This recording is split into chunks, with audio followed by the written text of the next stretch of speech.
بسم اللہ الرحمن الرحیم۔ Human rights media network کی طرف سے میں ندیم احمد جمال ایڈوکیٹ آپ کی خدمت میں حاضر ہوں۔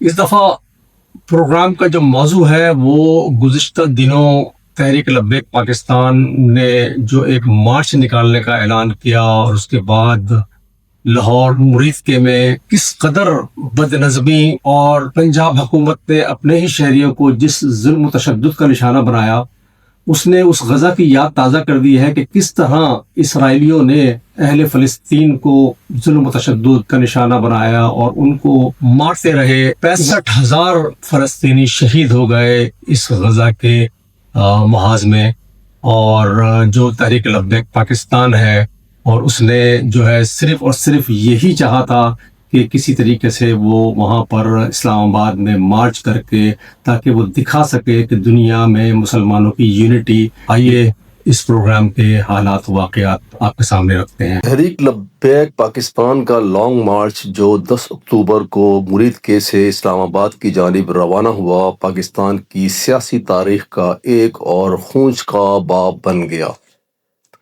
یہ وہ مارچ تھا جو بظاہر ایک پرامن جدوجہد کے طور پر شروع ہوا۔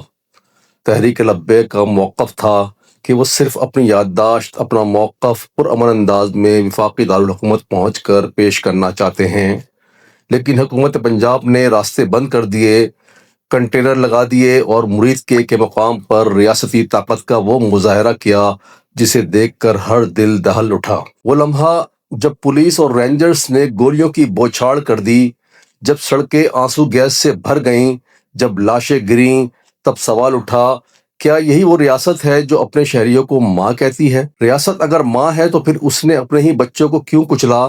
کیا اختلاف رائے جرم بن گیا؟ کیا احتجاج کرنے والا دہشت گرد بن جاتا ہے؟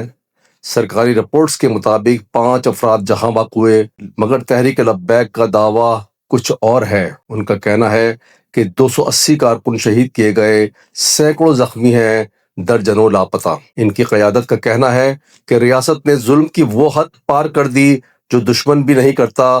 زخمی کارکنوں کے جسموں پر گولیوں کے زخم، لاشوں پر لاٹھیاں اور لبوں پر صرف ایک جملہ، لبیک یا رسول اللہ صلی اللہ علیہ وسلم۔ رانا ثناء اللہ نے حامد میر کے پروگرام میں تسلیم کیا کہ تحریک لبیک پرامن طریقے سے مارچ کر رہی تھی، مگر حکومت کو یہ قبول نہیں تھا۔ سوال یہ ہے کہ اگر ایک سیاسی و مذہبی جماعت آئین کے دائرے میں رہ کر اپنی بات رکھنا چاہتی ہے تو اسے اسلام آباد پہنچنے سے کیوں روکا گیا؟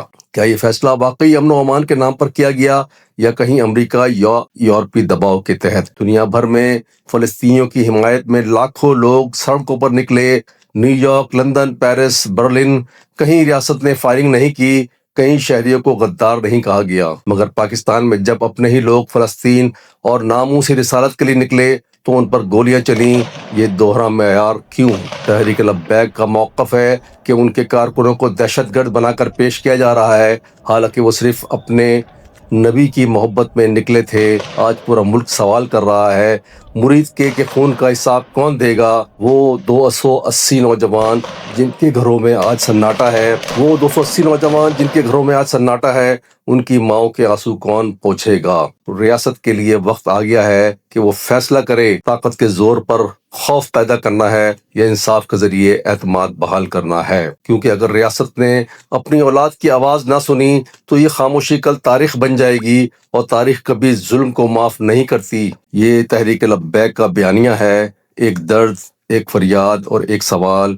کیا پاکستان میں اب بھی کسی کو پرامن احتجاج کا حق ہے، یا پھر جہاں ہر سوال کا جواب گولی سے دیا جائے گا؟ یہ ہمیں سوچنا ہوگا۔ ہم حکومت پاکستان اور خاص کر حکومت پنجاب سے گزارش کرتے ہیں کہ یہ جتنی بھی جماعتیں ہیں وہ سب ایک پول ہی تو ہے، وہ سب ایک فیملی کی طرح تو ہے۔ آپ کسی بھی اختلاف رائے کو تشدد کے ذریعے کچلنے کی کوشش کریں گے تو آپ میں اور غیر مسلم قوتوں میں کیا فرق رہ جائے گا؟ یہ آپ کے اپنے شہری ہیں، ان کو پیار محبت سے سمجھائیں، مذاکرات سے سمجھائیں، اور اگر مذاکرات کامیاب نہیں ہوتے ہیں تو قانون کے ذریعے، جو قانون نے اس حوالے سے معاملات رکھے ہیں، اس کے ذریعے ان سے پیش آئیں، نہ کہ ان پر کھلی گولیاں چلائیں اور نہ کہ ان کو ظلم و تشدد کر کے بالکل کچل دیں۔